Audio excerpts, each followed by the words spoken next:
Dumela, Saubona, Sakpase, Namaste, Upshin, Dubra Otala, Assalamu alaikum, Hotep. Buenas noches, bonsoir.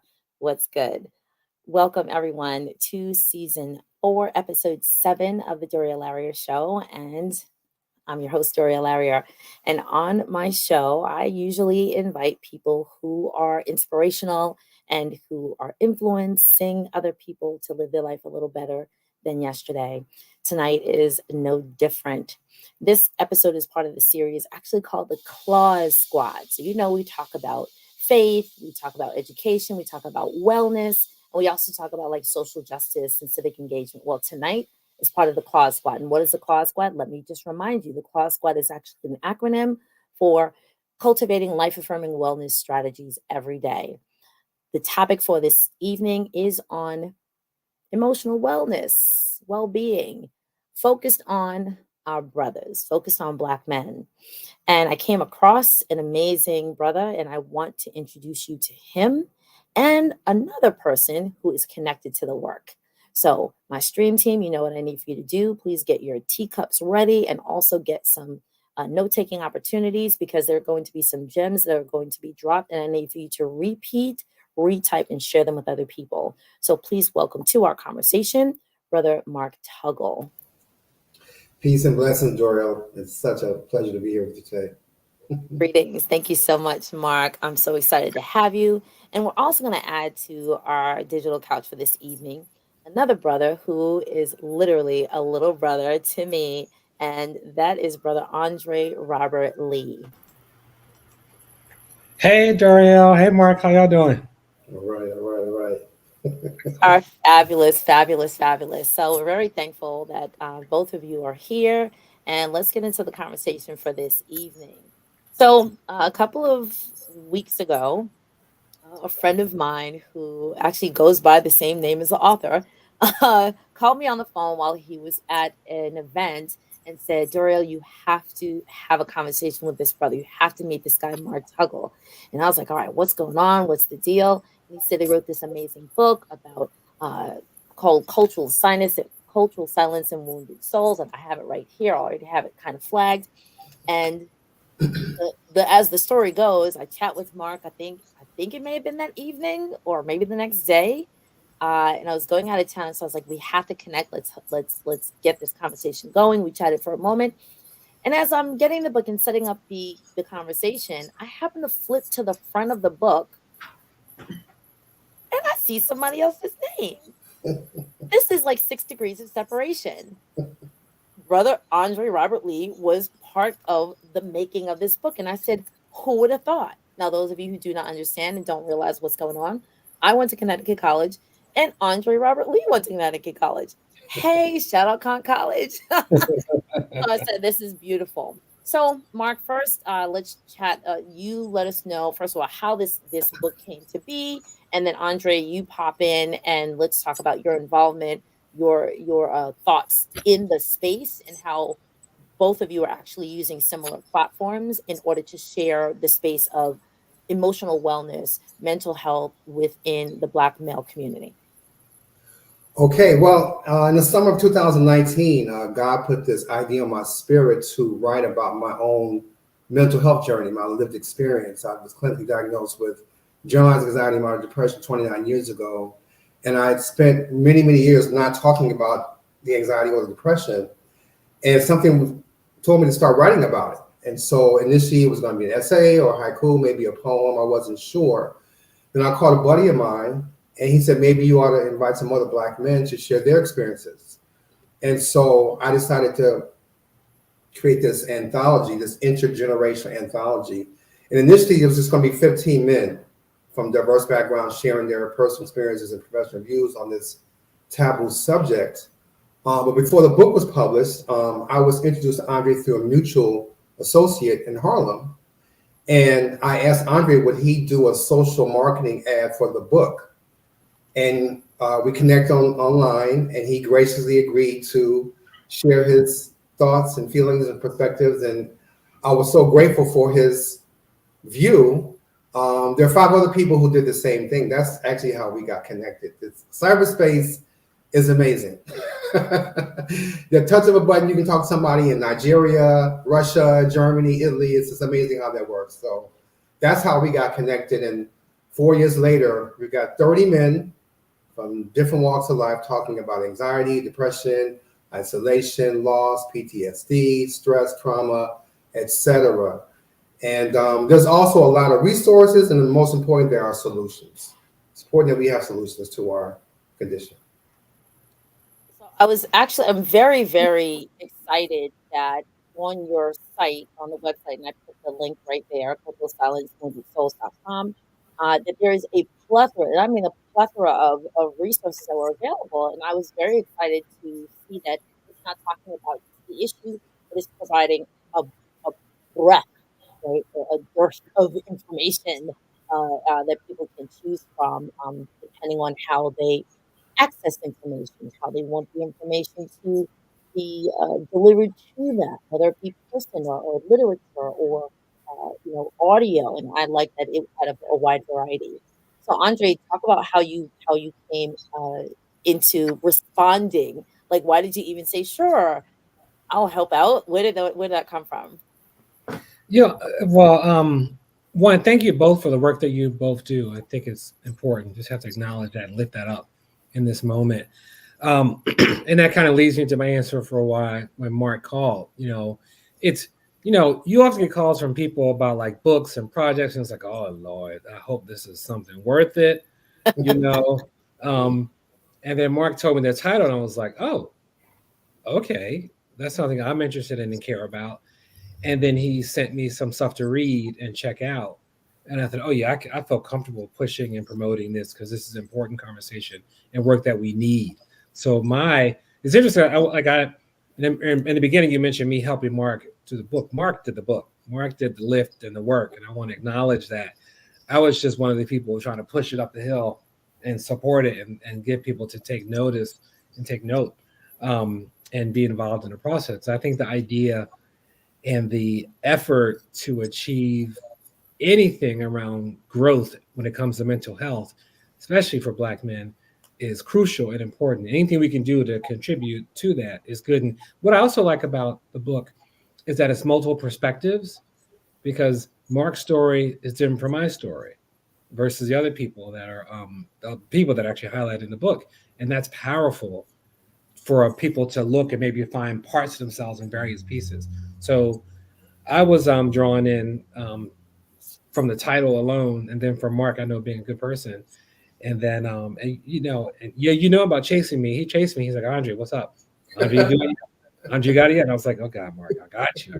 And then reading through and looking in, I felt comfortable really getting behind it because it's an important message that many of us need to hear and sadly don't hear respond to as much as we should.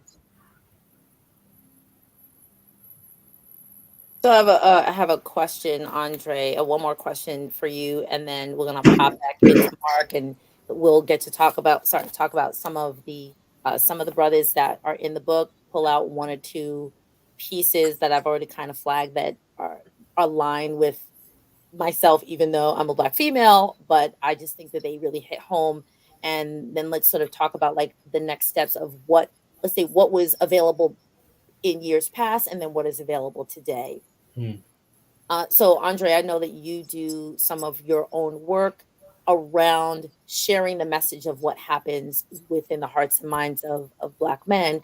And so, not to say that Mark's work came first or your work came first, whatever, but it's exciting that there is more space and place, or let's say like Shirley Chisholm, right, who's being highlighted today. If y'all don't know, on Netflix, right? She said, "Listen, if they don't give you a seat at the table, what? Bring a folding chair." And both of you, in essence, have brought your own folding chairs. Mark with just this current book. I know you have some other work that is going on. Andre, you have your own work. What's one piece, Andre, that you've worked on in your life that gives space, or is your folding chair because somebody didn't give you a seat at the table? Well, I'll take it to the next level and say that I didn't that didn't really feel I wanted to be at certain tables, so I made a whole table, and invited other chairs to join me and Mm. my chair around it to make more space, because some of the tables that we spend our life trying to get into, maybe are not the most healthiest places for us to be.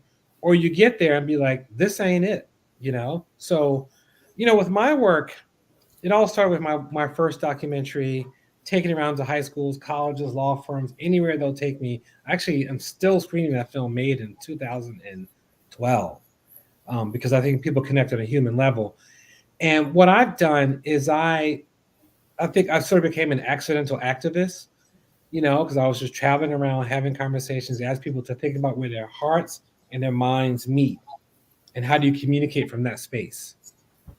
And I didn't even know about that was something I needed to do, or that I was called to do, until one day someone said, you know, you're like, you know, your ministry is strong. And I was like, what ministry? And they said, you are coming here talking to people about expressing issues around identity, issues around self. Like, you are on you have a sermon, you have a ministry. And I had to stop and think about that. That was early on in the career of screening the movie around the country. And so what I have done is I go into communities that want to have deep conversations, and then think about what's the action to take forward. It started with just conversations, and it's transitioned into action and ways of moving forward. Because it's good, it's important to talk, but what's the way to verbalize that internal dialogue? What is a way to end what I have often called psychological homelessness, which many people of color, especially Black people, often feel, because you act one way at a job, at a school, at anywhere, versus how you act at home. And it can feel over exaggerated and really intense. And I say to people all the time, I was like, look, everybody code switches. You don't talk the way you talk to your mother, the way you talk to your friends. Like Bet that. not. Yeah, exactly. Bet not. That's switching. Mhm. But oftentimes Black people, it's over scrutinized and feels over exaggerated, because the worlds we enter feels so different sometimes from our individual places and spaces. And my work has been, what does it mean to bridge that gap and make folks feel comfortable using my story and my times of shame and struggle in the past with it, and how I've been able to grow and encourage folks to go down that journey and path, and be there for them, and provide work and art as a tool to spark that moment, and then encourage them to find their way. And it's wonderful that I can be like, you know what? I got a book for you. Boom. Google Mark There Tuggle. we go. You know? Precisely, right? Got a book for that. Precisely. All right, Mark. So how did that moment of someone saying like, "Hey, you should write a book"? How easy? It's not like, so. How did you get those first 15 men that you thought? Let me get 15 men. Like, where did you get that idea from?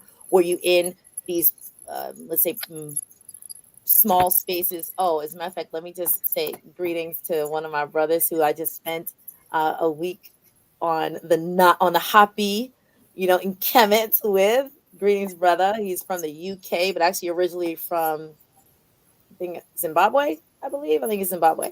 So, yes, thank you very much. Greetings and peace and blessings to all. And then he also says psychological homelessness, real talk. Excellent. Thank you so much, brother. Please ask questions, drop comments, continue to be my stream team for this conversation.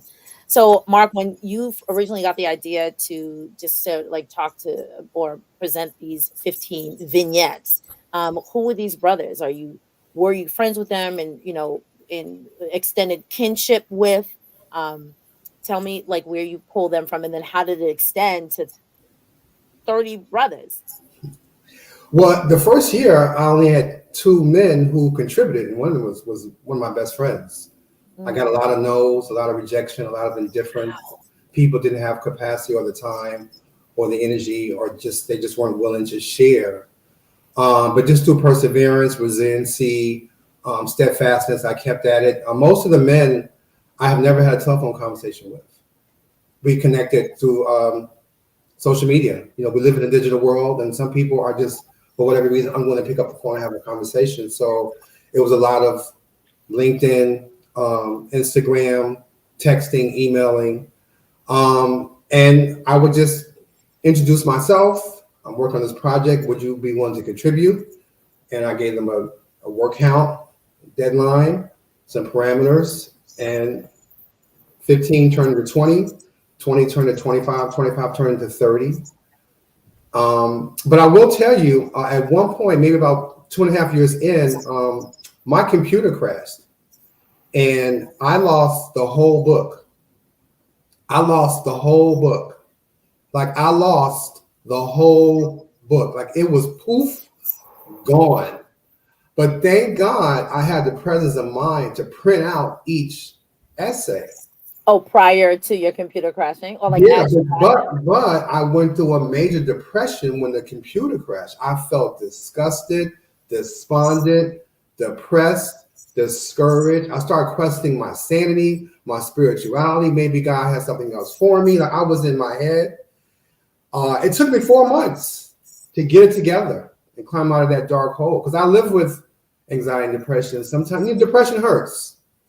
Depression hurts, and so it's a challenge, but I was able to get it together and get on the typing thing, and it's out in the world now. It's on Amazon, it's through paperback and Kindle. It's been a year, actually. It's been a year since it was self-published. Cultural Silence and Wounded Souls, Black Men Speak About Mental Health. Dun, dun, dun, dun. We're gonna get into it in a minute. Excellent. The photographer is Jamel Shabazz, who was a hip-hop icon, documentary photographer, a legend.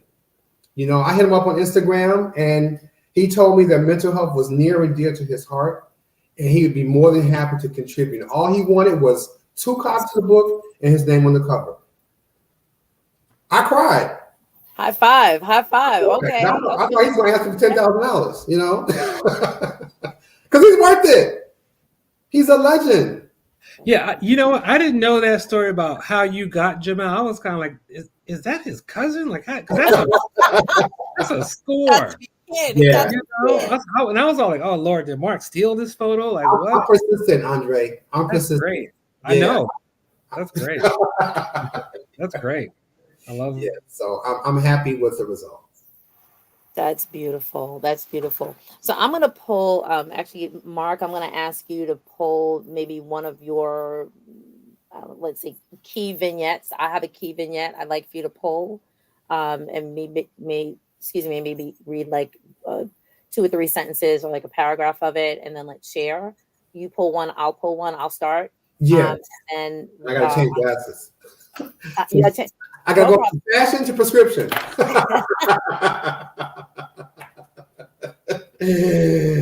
Talking about being transparent, No problem. Yeah. Mark, turn your camera a little bit. Okay, sorry. Okay, not a problem. There we go. All right, so okay. I'll start. So this is The Power of Being, A Path to Thriving. This is what I know you can't see. It's one of my favorite, and it is by Brother Brandon Bolden. And it says, it is impossible to be a Black man without facing judgment. Being a Black man is paradoxical in nature. Our gender can wield us power, but our ethnicity and race simultaneously can strip it away. The success of the Black man can wage war. The failures of the Black man's efforts can yield it backlash. Just reading that part, and that's the opening paragraph of this vignette. What I also am really excited about is that I'm calling them vignettes. I know they're stories. Vignettes to me is just like shorter than like a chapter. Is that the longest story, I guess I could say, is only about like maybe 3 pages, maybe 4, and so it's short enough that people can sort of like get a snip, marinate on it, do a little processing, shift the paradigm if they're going to shift, or do some reflection and then move to something different, versus some other texts which are like 30-40 pages to get like your point across. So I was struck by that, because you're actually stating what most of us, and I'll say most of us, and I'm speaking as a Black woman, what our lived experience is. But now we at least have language and terminologies and phrases to give voice to what we're feeling. And so as I see, I'm a mother of 2 sons, young adult sons. And may I say publicly that I was very blessed when the last one graduated high school. Like, I had that moment. And then when the last graduated college. I had that moment. And it's a moment that Black mothers have. It's a moment that Black fathers have. It's a moment that Black community has when they see tiny little moment that everybody will appreciate. We're walking away from the graduation. All the fanfare is over, and my youngest son is still in his robe and what have you. And we're walking down the street, basically in Newark, New Jersey, and an elder man who one would say is housing insecure, and one would say is job insecure, carrying his little paper bag with some adult beverage, kind of staggering. But he pauses and he looks at my son and he says, "You did that for me." Child, I almost fell out because there was a whole story in that. There was just a whole story in that. And my son kind of looked like, "What is he talking about?" I said, after I'm wiping the tears from my eyes, I'm like, "You'll understand in a while. It'll take you a while, but you'll understand that later." But just looking at how we, the community, but brothers, how they show up. And I can only imagine however you show up in whatever room, as Andre was talking about, however you show up in spaces, what are the feelings that you have? Are people going to say, "Hey, here's the seat at the table"? Are people going to say, whatever they're going to say? And so I thought I just wanted to lift that and see what your thought was. Mark, Andre, and then Mark, you share. Okay, so I'm going to read a couple paragraphs from Loving Through Our Trauma, Part 2, from by Jonathan Matthias Lasser, PhD. Wait, what page is that on? That's on page 45, and that's the 5th paragraph. It says, "Black men, in my opinion, will never be whole until we embrace and harness the feminine energy inside us. Male supremacy and effemophobia keeps us in boxes restricted by gender norms, dictating to us being emotionally effusive or nurturing is something real men avoid. Boys are taught artistic and creative pursuits are for girls. We value physically and shaming peers who don't meet its standards of corporal prowess. We are restricted in our fashion and other modes of interpersonal expression not centered on competition and physical activity. Yet women's relationships are centered on emotional processing and career choices." Put on my fashion glasses again. We see. Yeah, I thought that was particularly revealing because we live in a society where feelings tend to get gendered or sometimes othered. And for example, if a little girl cries, no one will call her a lesbian, right? If a little boy cries, his character's questioned, his gender, his manhood, his sexuality, all that comes into question, and that type of trauma, being called a faggot, a punk, a sissy, all those kind of things as a child. And quick story, I went to see, my family went to see The Wiz. Dorothy Mills played The Wiz, played Stephanie. Stephanie Mills played Dorothy, excuse me. And this was many, many years ago. And when she started to sing Home, I started crying because she touched my spirit. I must have been 9 or 10. But some of my brothers and sisters started to laugh. And sometimes the sibling laughter was nervous energy, they're uncomfortable. But through therapy, 30 years later, I learned I carried the fear of being publicly humiliated from that one experience. So I never felt safe being vulnerable, being transparent around anybody because of what happened on that one day. That's what therapy did for me. It helped me to take a look at where did it start? Where did the original hurt come from?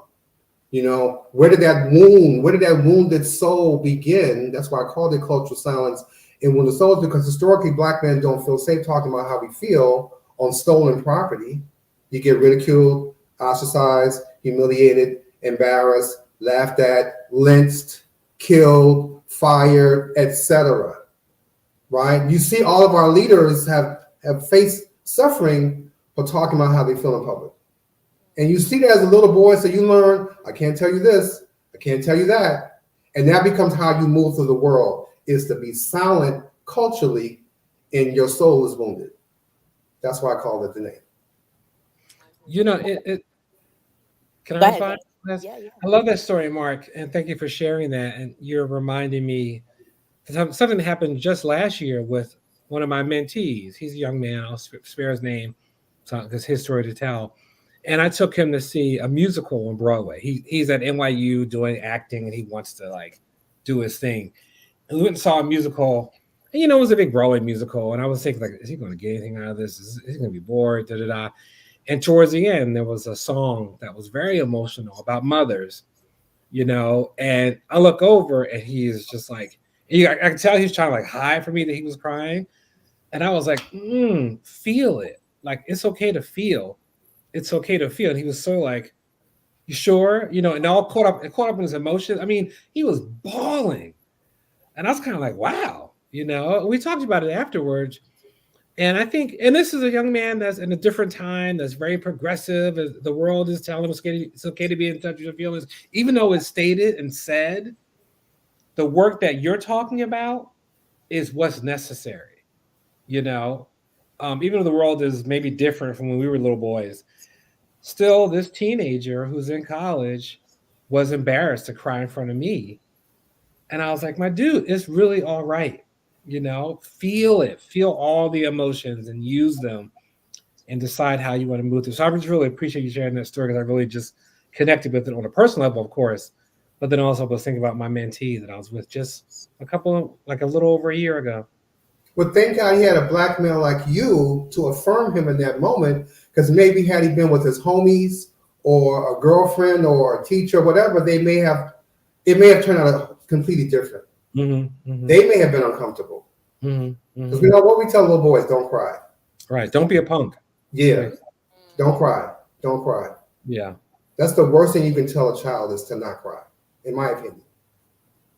What do you think about that, Joya? What do you think about not telling kids to not cry? Well, funny you should ask, and it's not funny you should ask, but funny you should ask. So I'm an educator, and I'm around. I teach. My day job is I teach fourth grade, and I love fourth grade for a few reasons. One reason is because our third graders are moving into that, like, the fourth grade space of, we have to prepare them right before middle school, as they're making this physical change, this emotional change, this cognitive change. And it's literally, we're teetering at the precipice of great things. The other reason is because the national stereotype of fourth grade exams will determine where Black children are going to go. Are they going to go far left? Are they going to go far right? And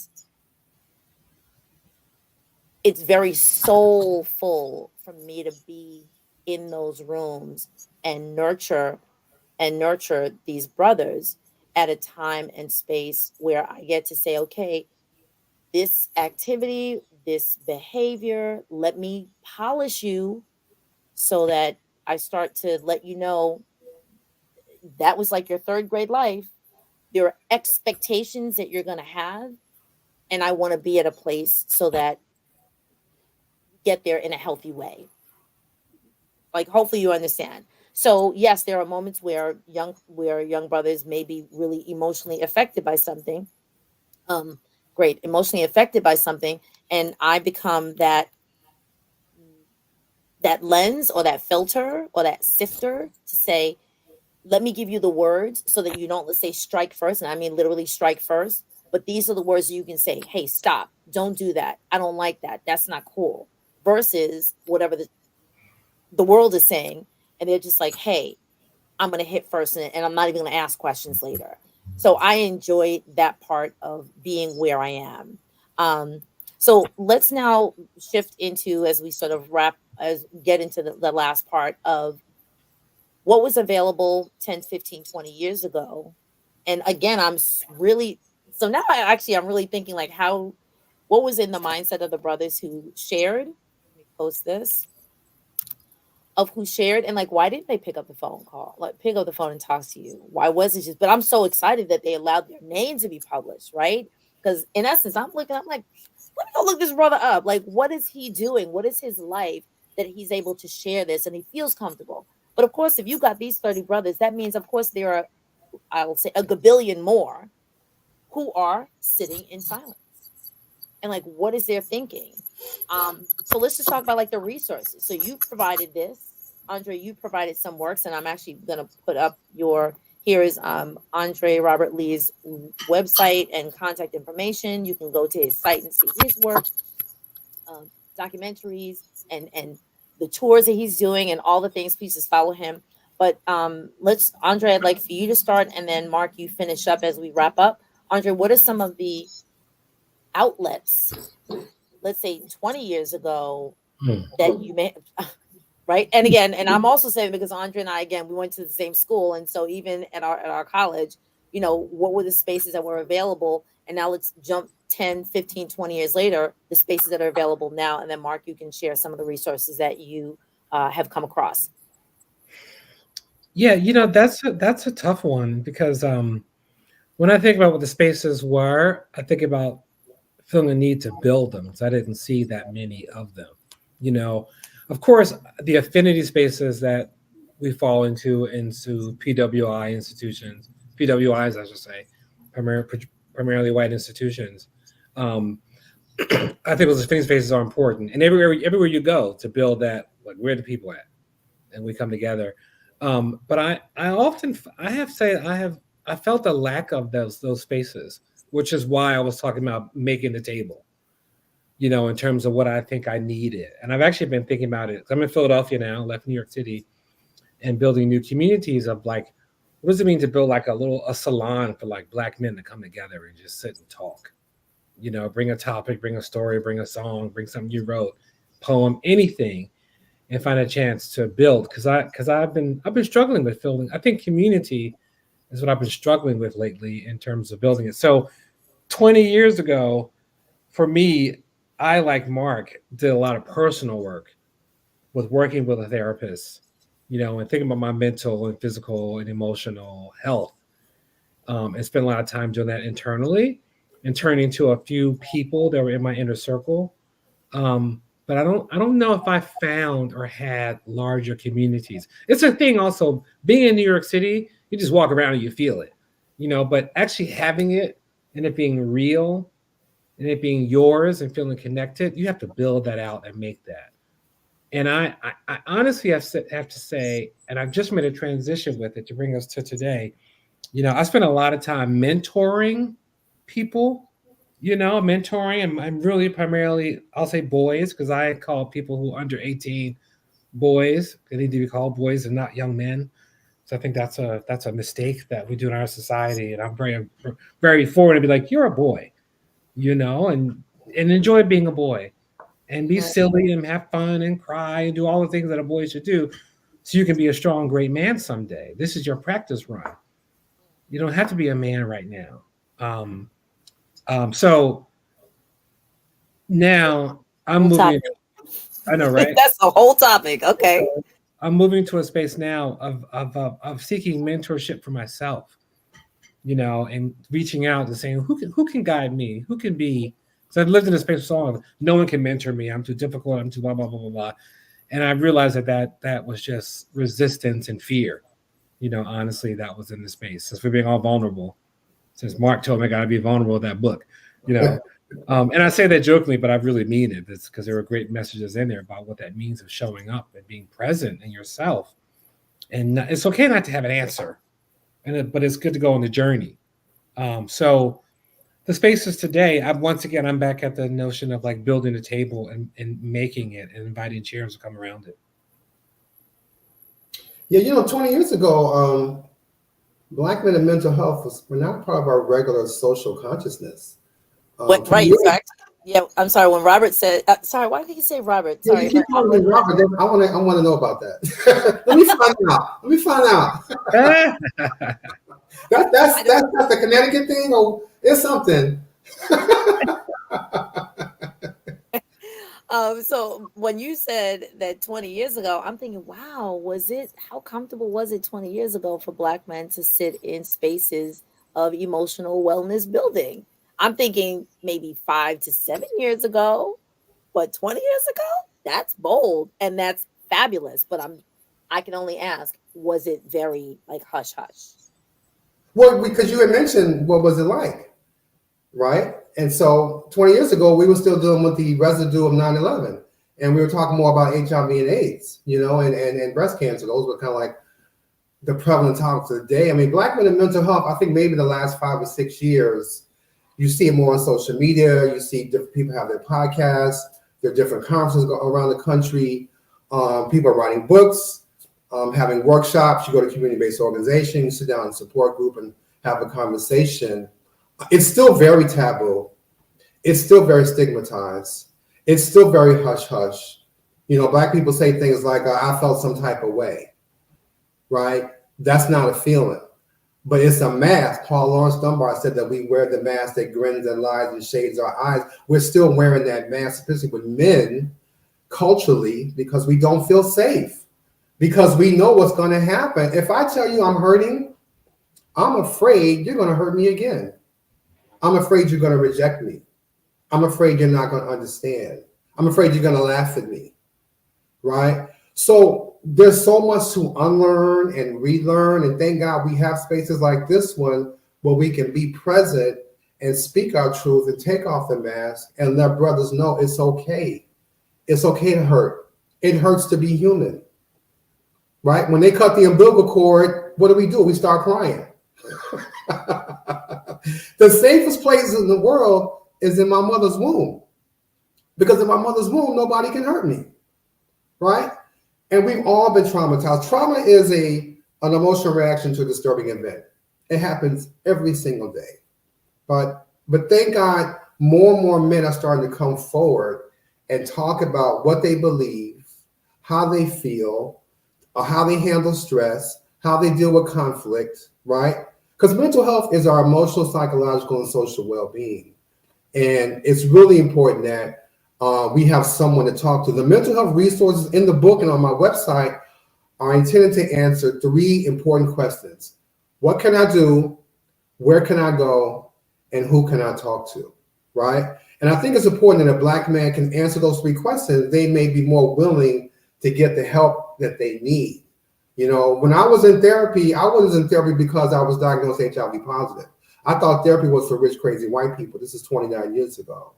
But therapy saved my life. And therapy is not a one-size-fits-all solution.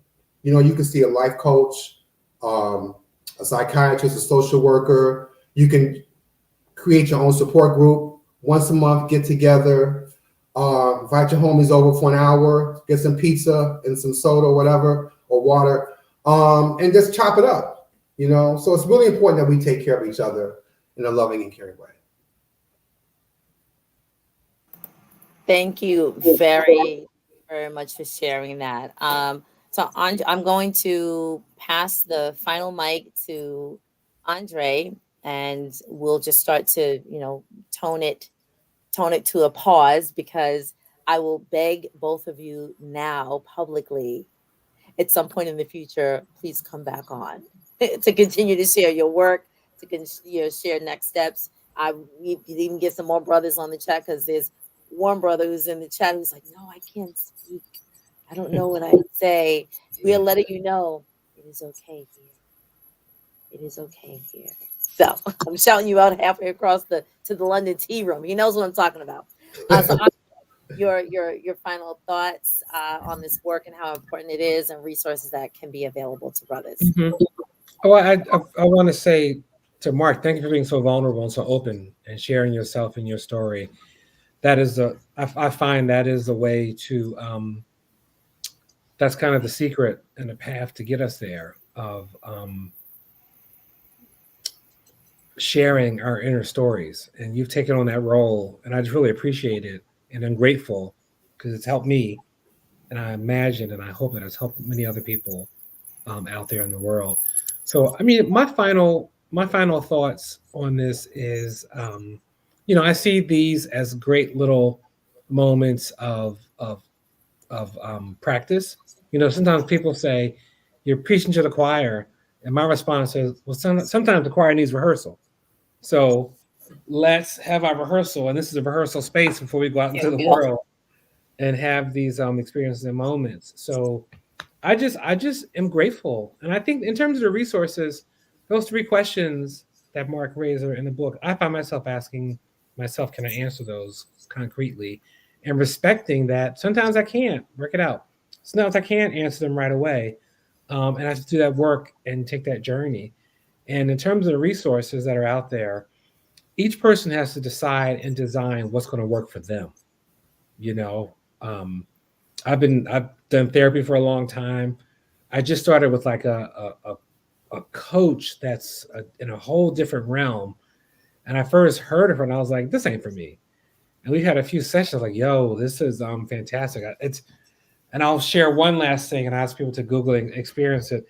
I'll Breath work. find it. Or Oh, just the idea yes. of breath work. I was when somebody told me about breath work, I was like, breath work? What? I breathe all day long. And then I went through a session with a woman named Alana Lee that's in San Francisco. We did it over Zoom. I had an experience I never, ever, ever imagined could be that intense and that powerful. So looking down different paths, trying new and different things and searching, as opposed to me saying, like, go here, besides Mark's resource that he lists, I encourage you each, everyone, as I do myself, to look and see what is going to work for you. And thank you once again, Darielle, for inviting me along this big sis. And then thank you, Mark, for the work you've done. And once again, for being so vulnerable and sharing. It's an honor to be here. And I'll be back. You look, like I said, camels go the distance. Don't let me come find you. All right, one second. So you're talking about, I'm putting this up. So this is High Frequency Loft, Alana Lee. Great. I just looked her up. And so if anybody's interested in that, thank you very much for sharing that. And so again, highfrequencyloft.com. It's in the chat on Facebook and on YouTube. So you can go click it and then look for it as well. And again, it's on Zoom. So it's accessible to all those who will just make the investment. And I'm so excited that you just brought up breath work. In 10 seconds, I've done some breath work, fire breaths, and soma breaths, but because it was so new to our Black community, people were like, Doria, what in the world are you doing? Why do you sound like you're panting? I'm like, you have to go through the experience first and then tell me the high that you feel afterward. You do 500 fire breaths, we'll just have a whole session on fire breath. You do 500 fire breaths, first of all, you feel like you're going to pass out. But when you get up, you're like, what just happened? So we can have a session on fire breaths in the Claw Squad. Happy to do that. Brother Andre, thank you so much. I know you have to dart out. Peace and blessings. Camels go the distance, camel love. If you're in Con College, you understand exactly what I'm talking about. But we'll I'll see you in a little bit. Peace and blessings. Thank you, Andre. Peace and blessings. All right, Brother Mark, it's you and I for another couple moments. Okay, that sounds exciting, breath work. That sounds very innovative, revolutionary, unconventional. Right, and the thing is that it's actually not new. It's just not shared with a broader group of people, right? So you know how we say with the things that we know, like Andre said, I breathe all the time. We're talking about some breath work. Right. But we also, as a Black community, and I'll just speak about Black community because I'm in a female body, right? There are other things that other groups of people do that work for them and keep them living longer and stronger and healthier and wiser and more cognizant at older ages. And we're like, child, let me just stick with, going down to the corner store. I won't speak about what cuisine, but the corner store, and get me like a 2-piece, right? And think that can be dinner from young to old every Friday or every 3 or 4 days. Like, no. And then you get really upset later on when you're emotionally exhausted, or you can't get out of bed, or your doctor is saying, hey, we need to check in with you for a couple of things, but you're only 45. And these things you shouldn't be experiencing until maybe you're 70. Right? So let's take a look at some things that are different, and don't look at the complexion of the person or the continent that they come from, because if it works for them, it don't hurt but to try it and see how it blesses your life. I'm just saying. I'm just saying. I'm just saying. So one more word about these spaces. Again, I'm very, very thankful that we as a community, and then again, you're speaking about brothers, whether it is, as Andre was talking about, like building a salon for brothers to just come and sort of, you know, kick it, if you would, or share and bring whatever expression about what they're feeling. So I will say again, I'm Brooklyn born, Brooklyn bred, that there are pop-up spaces, and you kind of have to like, it takes one to let one know, but ask around in your brother groups that there are these pop-up moments in certain like little bistros or cafes where there are these safe spaces for brothers to come. And so the days of old, 20, 30 years ago, it may have been what? With again, the places that brothers can congregate, it was the barbershop, right? And so there were a couple of documentaries. I know I can't, if I look it up, I can pull it up. There were some articles about documentaries that were of barbershops that were these places that men could really sort of have their say, as the book that I was referencing prior to us coming on. Or it was like maybe now I think it's like the cigar bar, you know, where brothers, but because now women are getting their hair cut shorter, right? So now I walk into spaces and brothers, they actually change the look on their face when I walk in, because now it's not that male space. Right. Cigar bars. I don't smoke cigars, but there are women who are now smoking cigars. So where does a brother feel like they can really like let loose? I don't know. But so you were talking about some, and let's wrap up with like one or two that you may want to share. Um, and we can, you know, if there are any questions or comments, and there, even though there might not be here, I know there are still a couple of people watching. There might be comments that people will share afterwards, and I encourage you, Mark, and I'll share with Andre as well, to come back, and especially if people tag either of you and respond to the commentary. So it's like one couple of last things you want to leave us with. Yeah, there's two things. Number one, I'm also a talk radio host, and every Saturday at 7 p.m., www.fetlifestation, fetelifestation.com. I co-host the Mental Health Mirror with Mark, and each week we explore ways to amplify the lives of Black men self-care through, we talk about therapy, we talk about support groups, we talk about journaling, we talk about exercise, we talk about nutrition, we talk about art therapy, dance therapy, music therapy. Every week there's a different level of discussion. And I've had guests on the show talking about certain things. So that's one thing that people can, thank you, check out the website. Saturday, April the 13th at 1 p.m. Eastern time on Zoom, I'll be co-hosting a virtual webinar, which is free. It's called The Men in Mental Health, Brothers Helping Brothers. We'll have two mental health professionals sharing how they help Black men heal. It's 1 hour. It's for men of African descent, ages 18 and up. So those are two things that are coming up. Okay, so is that, you said Saturday, April 13th? Yes, at 1 p.m. Eastern time. All right, and so I'll just repost that 1 p.m. Eastern time. And so I'm gonna put myself, let us know. I can give you the ID and the password. Beautiful. So actually, we'll chat about that in a moment, and we can put that into the stream as well. Yeah, sure. Okay, excellent. So, but actually, where are you on social media so that people can just click in and like find that information? I'm on Facebook, Instagram, LinkedIn, TikTok, and Twitter. You're on the TikTok? I just joined a couple weeks ago. I just joined. I'm not on there every day.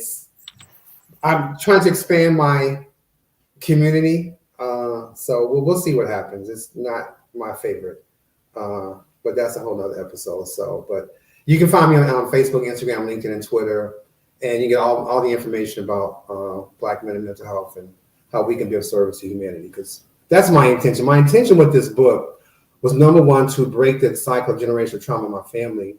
Number two, to be of service to my community. Number three, to help build capacity in others to grow.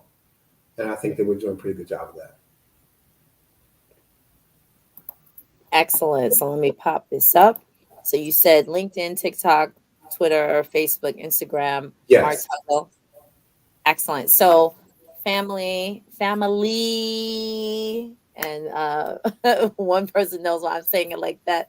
This is another member of our community who, you follow me. Please follow him. Look him up on whatever the platforms are that are available to you.